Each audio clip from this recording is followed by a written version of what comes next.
Welcome to topic 5-3, looking at the distributive property as it applies to equations now, which really is what as you watch the video, you probably noticed the original video, I should say, not this video, you're watching this video right now. And you watched the original video by the other people, the Pearson people, you realize that you've done this before.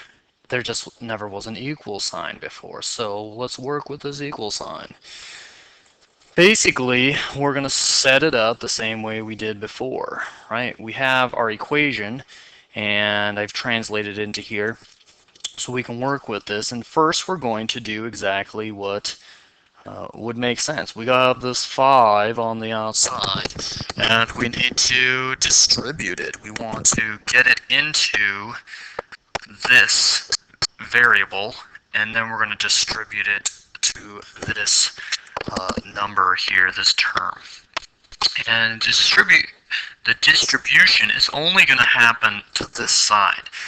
We don't need to do anything to the other side because that would unbalance it. Right? This 5 right here only applies to this set of parentheses like this. So let's go ahead and do that. So negative 5 times s is going to give me a negative 5s. And then negative 5 times 30 is going to give me a negative 150. So that's what we did a lot with last topic. And so this topic, we're just bringing down the equal sign, which has already been given to us. And so we're going to throw that negative 17 right there. And so we're looking at that idea. All right, so from here, now that we've distributed out, now we can go ahead and solve this using our inverse operation and equality stuff, right? So I'm going to throw a plus sign here, add 150 to this side, add 150 to this side, right? So this will cancel out and leave me with negative 5 on one side. And so I paused the video for some reason to look at something, but I didn't unpause it, I just kept solving it. So I'm not exactly sure where I left you. I think we were combining here maybe, right? Plus 150. Man, we gotta start this whole problem over, right? Distributed. Got that. Now we're using equality properties. Got that. More equality properties. Got that. Alright, so hopefully you magically realized that I fixed the answer, and so it's negative 26 because I was so confused about my own mistake of not unpausing the video. I also did my math wrong.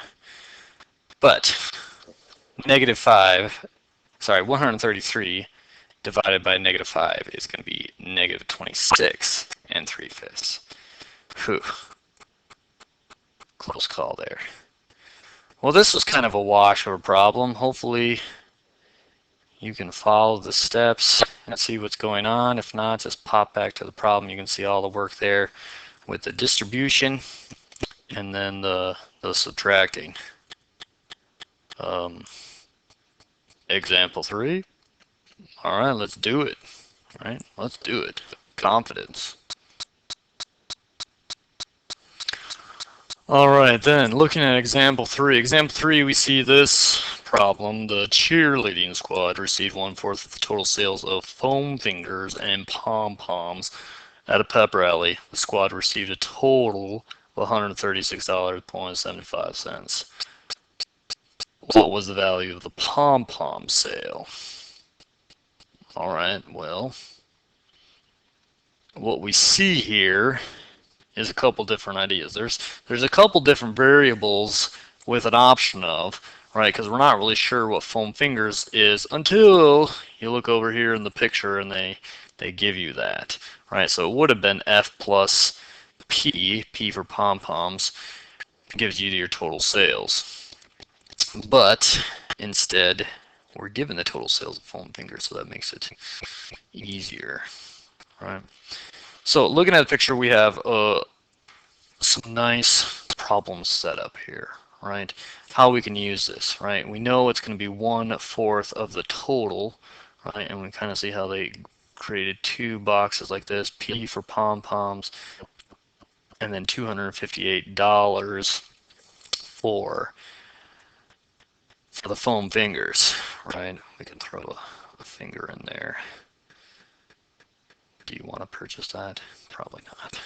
And that, of course, is equal to 136 something, 75, right? So we see that it's P plus 258 times this quantity of 1/4. So as we look at this and we understand this, we can see how pictures can really help us develop these situations, especially as we work with the distributive property. It can help us visualize what's going on here. So this example here is actually very, very nice. Now, since we have this developed, then we can then create the problem that we need to solve. I'm going to change colors just to add a little variety. So 1/4 times P plus 258 equals 136.75. All right. So the first thing we're going to do is we're going to distribute, of course. And by distributing, we're going to take 1/4 times P and get a 1/4 P. And then 1/4 times 258, which is really going to be the same as 258 divided by 4 because you're taking 1/4 of it. So if we divide that, that's going to be a really sweet number that you probably have solved in your head a million times already, but I went to my calculator, I'll be honest. Why? Because I know what I'm doing, I know what I'm supposed to do, I just thought it'd be good just to double check my answer with that, right? And then of course it still equals this idea. All right, now we can start to simplify by using our inverse operations. So I'm going to subtract this and subtract it from this side. And then if I subtract it from one side, I'm going to subtract it from this side. Put that placeholder 0 there. So 136.75 minus 64.5 gives me an answer of $72.25. That's nice. And then we have 1/4 P. So continue to solve this. I just can't quite get my spacing right. I'm going to once again use the inverse operations. So to divide by a fraction, I'm going to multiply by its reciprocal.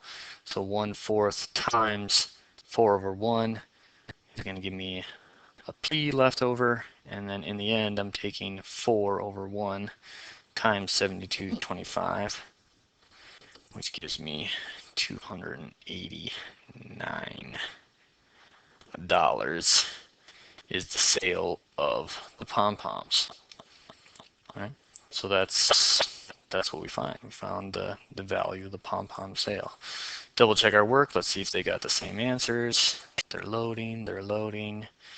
Hopefully they'll make it nice and neat. Well, we got our answer right, that's for sure. So, all right, my computer's going to be slow. Thank you for not loading up and confirming that we were right other than this. All right, let's move on, right? Move on. That's it for topic 3. Not topic 3. 5-3. Signing off.